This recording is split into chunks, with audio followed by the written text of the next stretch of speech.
રાજ્યમાં ઠંડી વચ્ચે 3 દિવસ માવઠાની આગાહી કરવામાં આવી છે। હવામાન નિષ્ણાંત અંબાલાલ પટેલે આગાહી કરી છે કે 27 થી 29 ડિસેમ્બરે કેટલાક વિસ્તારમાં કમોસમી વરસાદ વરસશે। ઉત્તર અને દક્ષિણ ગુજરાતમાં કમોસમી વરસાદ પડશે।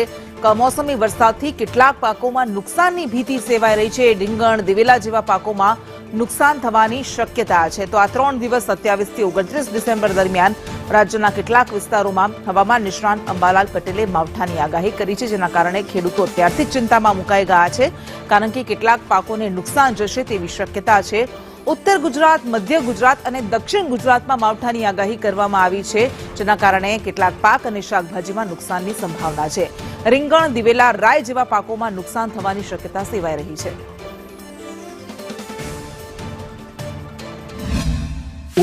ઉત્તર ગુજરાત, પૂર્વ ગુજરાતના ભાગો, કચ્છના કેટલાક ભાગો, મધ્ય ગુજરાતના ભાગો અને દક્ષિણ ગુજરાતના ભાગોમાં છે ત્યારે કમોસમી વરસાદ પછી ઊભા કૃષિ પાકોમાં રોગ આવવાની શક્યતા છે, જેમાં શાકભાજીના પાકો, રીંગણ વગેરે પાકોમાં એને ફળ કોરી ખાનાર ઈયળ,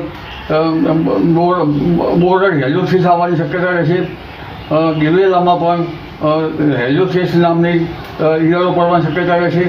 આ ઉપરાંત રાઈ વગેરે પાકોમાં મોલો મસીની શક્યતા રહેશે। જીરા વગેરે પાકોમાં કાળીઓ ચરમો આવવાની શક્યતા રહેશે। તુવરમાં પણ ઈયળ પડવાની શક્યતા રહેશે।